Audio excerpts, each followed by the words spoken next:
YouTube, what's up, everyone? You need to listen very carefully here. Something massive is happening right now on the XRP ledger, and no one's talking about it. I'm telling you, this is one of those moments where 6 months from now, people are going to pretend that they saw it coming, but you and we're catching it before the herd. What is moving behind the scenes on the XRP ledger right now? It's not normal. We got institutional level activity firing off like a machine. We got ETFs launching, and we got macro catalysts lining up like it's the final boss level of a bull market. And it all starts right here, xrprightnow.com, your one and only news source for all your Ripple and XRP news. And we got the little ETF tracker, which I got some amazing updates coming this very week. But we're going to start with this article titled XRP Network Sees a Surge in Unusual Activity. That's right. As we scroll down and we read this,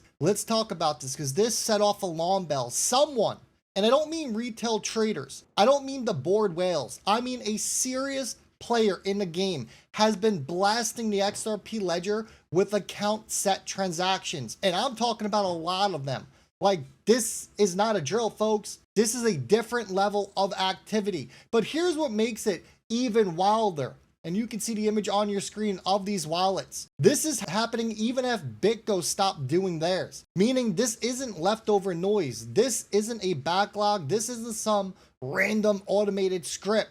This is a new entity. We have new patterns, new timing, new cluster of activity. And when things start happening like this, institutions, they don't announce it. They configure, they prep, they get the back end ready before the major moves become public. And right now, the XRP ledger, it's practically screaming. Something big is being set up, which moves us over to this, because if you're new and you don't really understand what the account set transactions actually mean, I'm going to break it down in a way that matters, in a way that you can understand. So the account set transactions are not normal user behaviors. They're not payments. They're not trades. They are not swaps. Account set transactions are configuration changes.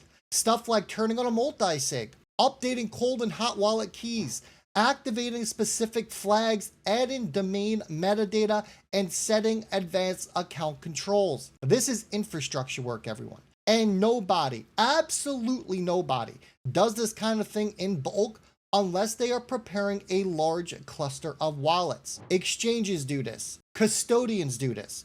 Institutional liquidity providers do this. Asset managers preparing for inflows do this. BitGo did this exact thing. The exact same thing not too long ago. But this new spike, a totally different pattern.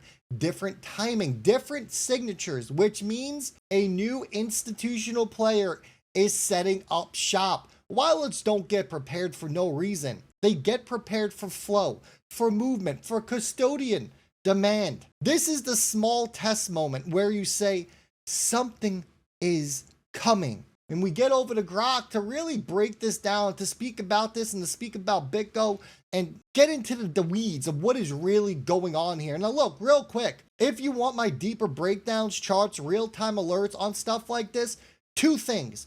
Join the free newsletter, links down below. Book a one-on-one call with me if you want a tailored strategy. This is where I share this stuff I can't explain fully on YouTube. Now let's get back over to Grok.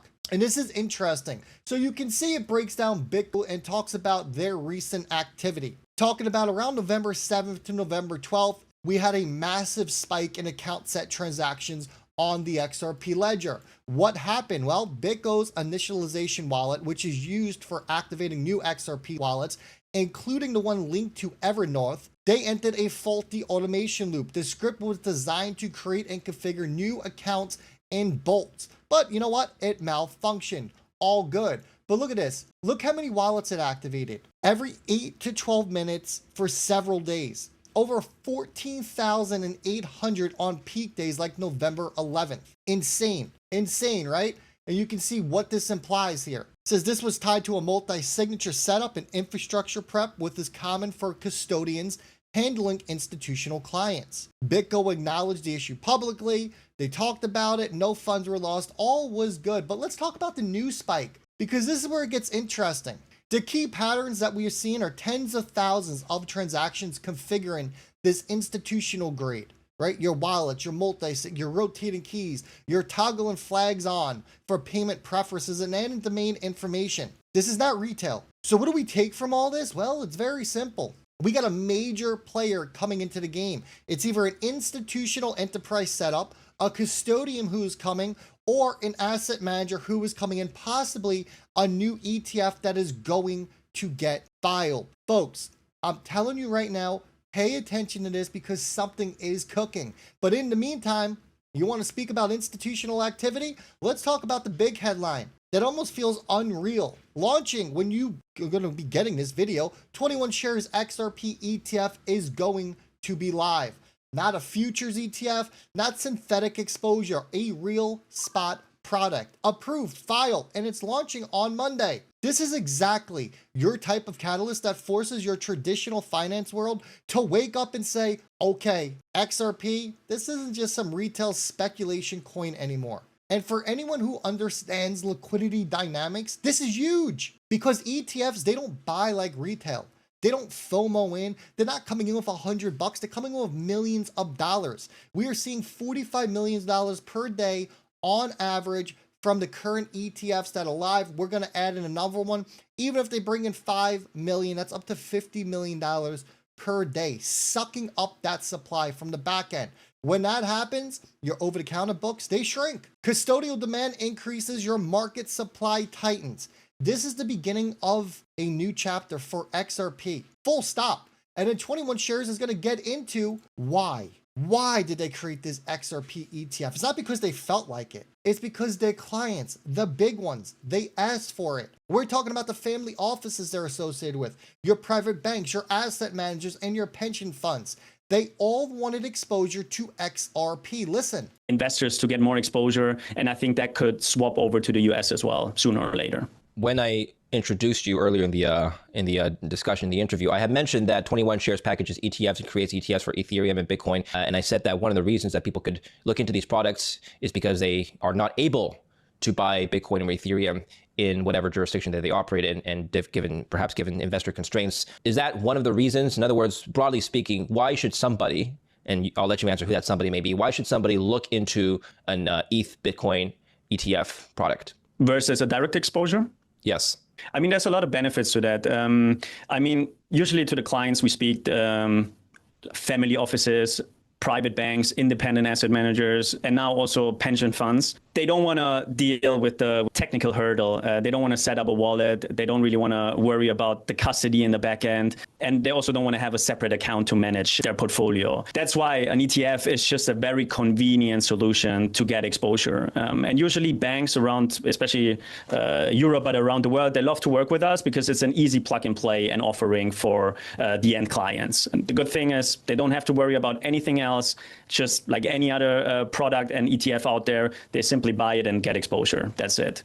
Which doesn't mean one is better than the other, but we think it's just a choice. Over the years, we're already seeing a lot of investors going into crypto for the last 5 to 7 years. So when it comes to kind of like the educational component or just the knowledge that the investors have, Europe might have had an advantage or a head start, but we clearly see how the US is catching up. When it comes to the inflows, of course, the US is a different beast. The US is the biggest capital market in the world.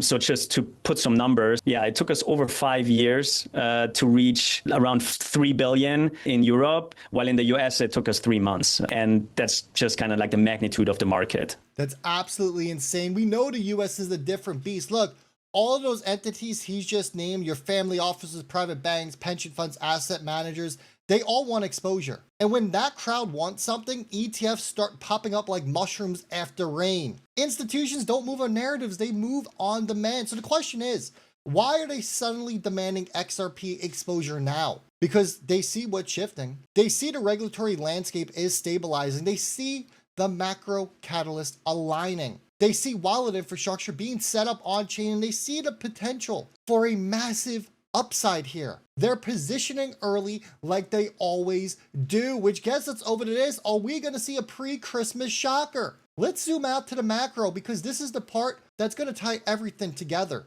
Scott Bessent, the Treasury Secretary, he just hinted at a major pre-Christmas announcement by the president. And his exact words, there's a very good chance that the president will make an announcement before Christmas. Very well. And I'm still got one interview left, so I don't think it would be prudent to give any hints. And I think that there's a very good chance that the president will make an announcement before Christmas, but it's his prerogative whether it's before the Christmas holidays in the New Year's, but things are moving along very well. Let me be clear, markets are not priced in for this. If it's bullish and the tone sure sounded bullish, I mean, we're talking maybe rate cut signals, a policy pivot, economic realignment, maybe even liquidity injections. Any of those is enough to ignite risk assets. All of them together, man, it's freaking jet fuel here, right? December might end up being way bigger than anyone actually expects. And crypto, it is already sniffing it out early, which brings us over to this, because let me give you a little quick history lesson here. This should make your eyebrows hit your hairline. If I had hair, they would hit it live on screen. The last time the Fed ended QT in 2019, Bitcoin did a 7x, a 7x. Here's what happened. Fed balance sheets, they stopped shrinking at 3.8 trillion. A few months later, QE restarted. 3.2 trillion and flooded the system in 18 months. Bitcoin went from 3,800 to 29,000. That wasn't hype. That wasn't speculation. That was liquidity mechanics. And guess what happens tomorrow? Ding, ding, ding. He ends again, which means QE is back on deck. You can't print trillions and not expect crypto to pump. It's simple math here, everyone. This is the part in the movie where the music starts building, right? And the hero starts walking in slow motion. But we're not done. No, we're not. Because we're going to jump to this. On top of it all, your Treasury Secretary, he's outright saying the Fed is leaning towards rate cuts. This is insane. Rate cuts plus ending QT plus institutional wallet plus your ETF launch. That is the perfect storm for a crypto breakout. It is all converging and it is converging fast. So let's wrap this up. And if you haven't hit that thumbs up yet, go ahead, hit that thumbs up button. It supports the channel and it's free. We got a massive account sent activity signaling institutional backend setups.